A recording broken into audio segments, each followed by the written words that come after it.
Hello, so karon mag-answer na pud ta og problem na integration, real life problem using integration and technique. So man the problem, imagine you're driving a car and the speed of the car varies over time. Lahi og dagan. You want to calculate the total distance traveled during a specific time prior given that the speed of the car is 3 meter per second and time period is 0 greater than t but less than or equals to 4 seconds. So sa ato problema kuan ta, suppose the speed of the car at time t is given by the function v of t. Natay function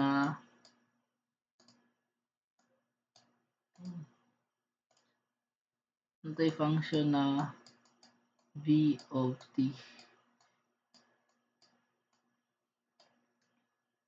So ana ang atong kuan meter niya is nagbari depende sa time. So using kuan para makuha nato ang distance na travel niya sa car, magamit ta og double integration. Distance is equals to 0 over 4 3t which is ang iyang speed na nagbari sa time dt. So kung ato na integrate naatay distance equals to ang 3 kay constant man ato siya igawas, tapos pag integrate nato ang t with respect to dt, so mahimo siya og t squared over 2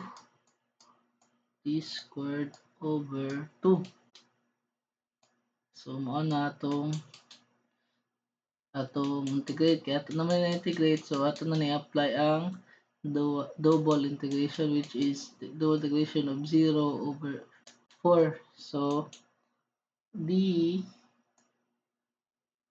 is equals to 3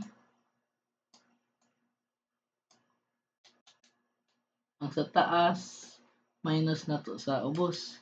So ang iya kay t squared over 2 minus 0 squared over 2. Since ang atong time is kuan man, ang maximum is 4 seconds man, so ato siyang substitute.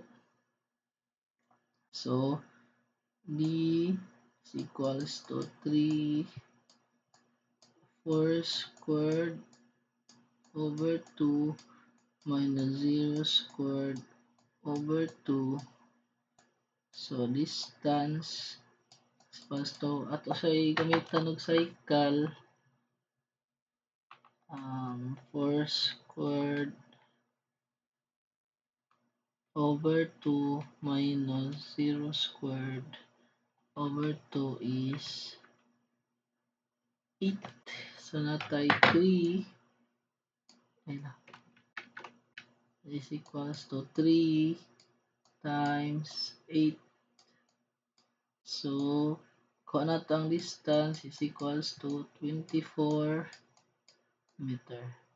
So man ni siya ang exact distance sa a calculation distance sa car kung ang iyang dagan is 3t meter per second, which mean na kung magtakadako ang time, magpili ka kusog sa tayong dagan sa time period of 0 na greater than or not equal to t but less than or not equal to 4. So man siya distance na to na travel sa car is 24 meter. So mo to guys, thank you.